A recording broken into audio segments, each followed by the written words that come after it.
Okay, today's video is about risers. I'm going to give you dimensions, how you can make your own riser. So when you look around in my arcade, you can see, I've got different versions of the cabinets. Like this asteroid centipede, it's got one of the arcade1up bases, and then I built a 4-inch booster. That brings it up to 41.5 approximately deck height. Okay. Obviously different cabinets, you're going to get a different height out of it. Some of these are 41.5, some of them come up to 41.75. It just depends a lot on the cabinet, because not all the cabinets are the same. That's a factory 1-up riser, and then you got my 4-inch booster under there. Tron I haven't done anything with. Space Invaders again, factory with the 4-inch booster I built. Same with Ninja Turtles, 4-inch booster. So it brings them all to around 41.5 to 41.75, give or take. This Simpsons actually looks like it's a bit taller, so that might even be 42. I don't think I need the flash on. So this is to try and get these up to more of an adult height than a child height. So that looks like about 42.5. So like I said, depending on the actual machine, it tends to make a difference, because not all the machines are made identical. So on this Mortal Kombat, this one was my first attempt at making an inline riser myself. So what I can do is I can give you dimensions and show you how I did this one inside. We also did this Rampage. This is my second attempt at an inline riser. On this machine, I actually cut some of the bottom of the machine off to get rid of the curves at the corners. That way it's flat on flat. I don't remember how much I cut off. I'm thinking it was 1/2 inch to 3/4 of an inch. It may have been more. And this one I just left the front completely open, because otherwise it's dead space, and I needed a home for my pet monster anyway, so that way he can just chill in there and play video games. Now, on this one, obviously, I was using my brain more. I also took the little plastic feet are not on the machine. I believe I did put them on the bottom of here, because obviously if you have this sitting on a hard surface, you don't want the panels sitting directly on the floor. It can cause damage, moisture wicking up into the material. Now this one here, as you can see, I didn't even take the feet off. So I didn't cut it, I didn't take the feet off. And this one's completely enclosed, which I've been thinking about redoing this one anyway, to open up the front like the other one. Outrun over here, I did an outrun riser, and I made it 8 inches. It seems to be the perfect height. I'm 5'9", so I did not cut the sides of the machine. I simply took the bottom off the machine. I made a side panel the same dimension as the side panel on the machine, front to back. Made it 8 inches tall. And then across the back, I made that panel obviously the same size it needed to be to match the panel above it, the back panel that comes off. We reused the base panel out of the machine, and then you can see we put strips in here, and these strips are screwed to the booster and they're screwed to the machine from the outside going in.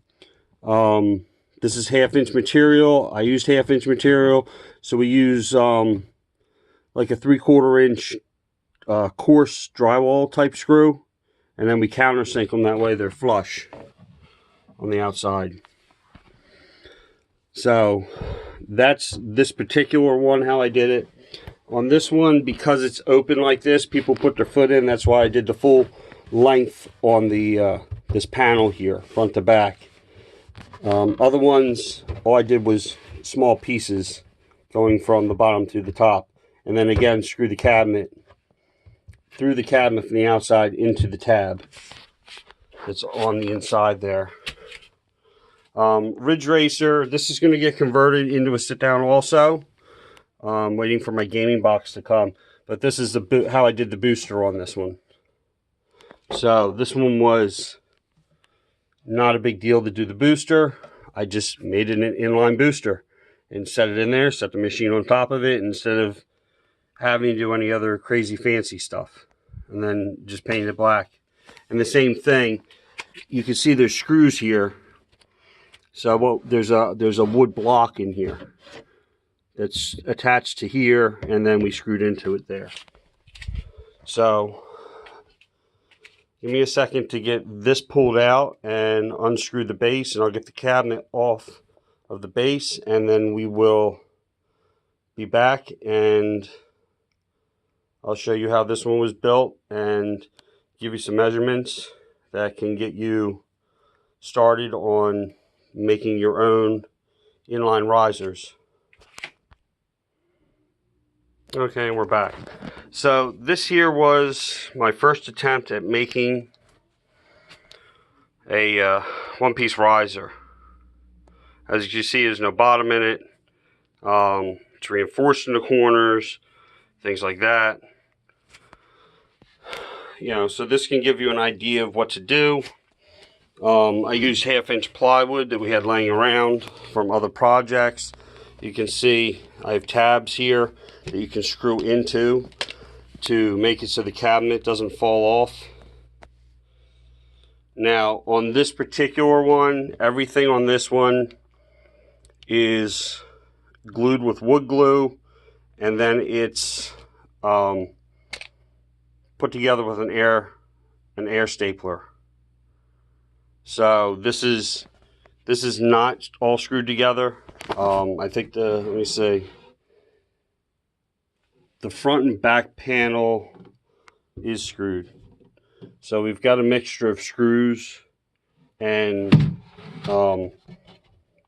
air nailer staples, or air stapler. The air staplers that do they shoot brads, finish nails, and you can put staples in them, like little horseshoe staples. So that is what we did here. Now, I mean, it's easy enough to make up your own, to make the dimensions, to measure them yourself, but it looks like it's about 19 5/8 front to back. And then the height on this particular one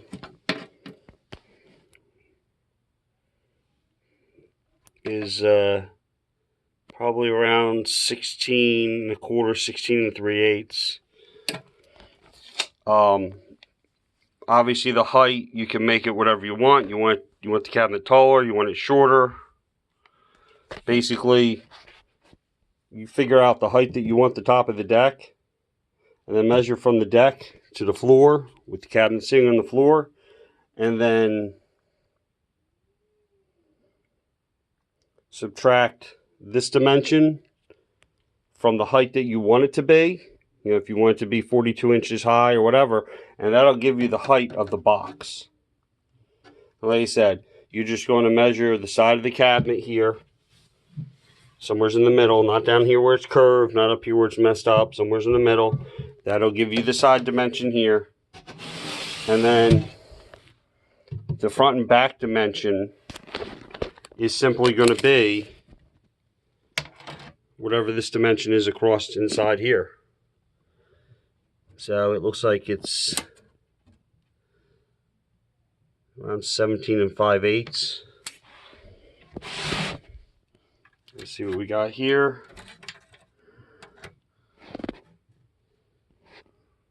Okay, it's 17 3/4. That's what it looks like it is, or thereabouts. So you can get your own measurement by just going and measuring across here. We put a brace in here just to keep the wood from bowing, since we didn't put a floor in it. And then obviously we glued nail blocks in the corners down here too, because again, we did not put a floor in it. On the front, when you do the front, see, when you do the sides and the back, you want them flush. But when you do the front needs to be set back. So you want the front to be set back the same as what this is, which I believe was 3/4. The setback appears to be a 1/2 inch. It's hard to read. So this should be set back a 1/2 inch. That way the front of this panel matches the front of this panel.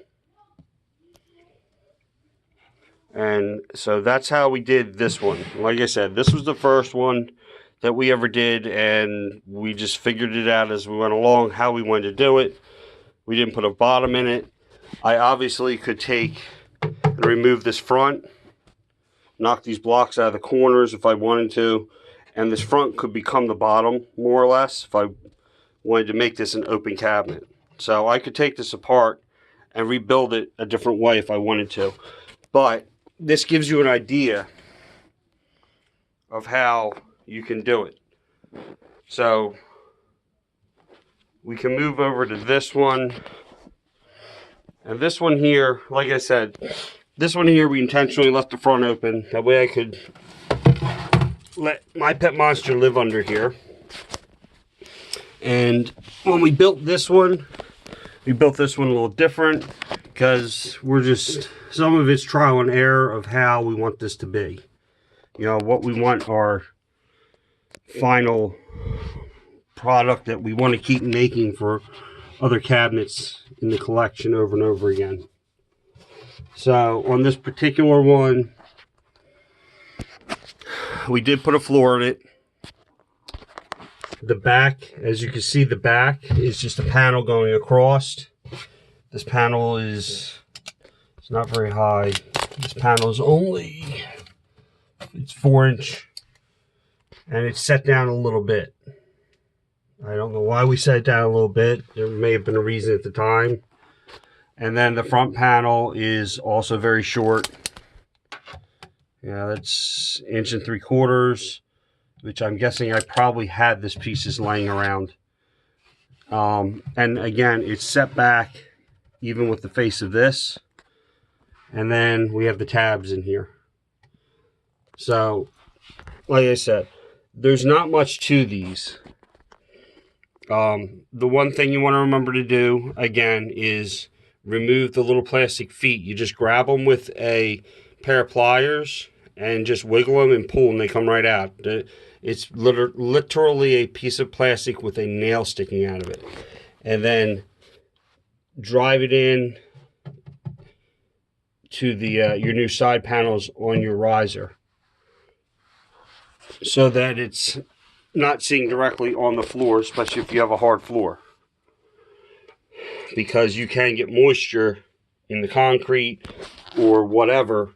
Or even if somebody just simply spills something, you don't want the moisture wicking up into your wood, because even with it being painted, if it's just sitting in it, it can still draw it up in there. So again, that shows you basically 3 different ways that I've done the risers. Like I said, on the regular cabinets that have the regular factory riser, we do the booster 4 inches, and that's simple as just copying the dimensions on the riser itself. And then in the middle, we do have something like this going across, because this it's not very tall wood. You're only using 4 inches. So we put something in there to keep it from bowing out. We also reinforce the corners, how these are reinforced. We do something, similar to that in here, in the corners. Which is probably why we built this one this way, because we had built several of the boosters first, and we probably were thinking, well, it's just the same as making the booster, just making it taller. So hopefully there's some information here that you guys feel is useful. Hopefully you get some ideas on how to do this and how simple this actually is, so that you can go get your own material, build your own booster. You know, if you're doing stuff, if you need to make a riser and you need to make several of them because you have several cabinets that you bought that were like this and didn't have any come with any riser at all, you know, it's easy to make up to figure out the dimensions, and you can draw it out on a piece of paper. And then once you draw it out on a piece of paper, like 4 foot by 8 foot, which is what a sheet of plywood is, you can figure out where the cuts need to be. You can go to a place like Lowe's or Home Depot, or I'm sure there's other companies out there, but that's just what's local to me. And make sure there's somebody there that can run the saw that day and pull the material you want. If it's half-inch plywood, half-inch MDF, whatever you're going to use, half-inch particle board, and take it over to the saw, and they will cut the cuts for you. So you don't even need a table saw. You don't need a circular saw. Now, obviously, to make these little pieces like this, you know, you're going to have to be able to cut those yourself. But as far as the big panels go, they will cut them for you. Just make sure they are cutting the correct size that you're asking for. Because if they're measuring on the wrong side of the blade, because they're using the marks that are on the cutting wall that they have, you will lose the thickness of the blade and all the material will be cut too small. So always make sure when you're getting stuff cut that it's actually getting cut to the size that you're asking for. Take a tape measure with you, whatever. Okay? Again, hopefully you guys find this useful. Until next time, like and subscribe.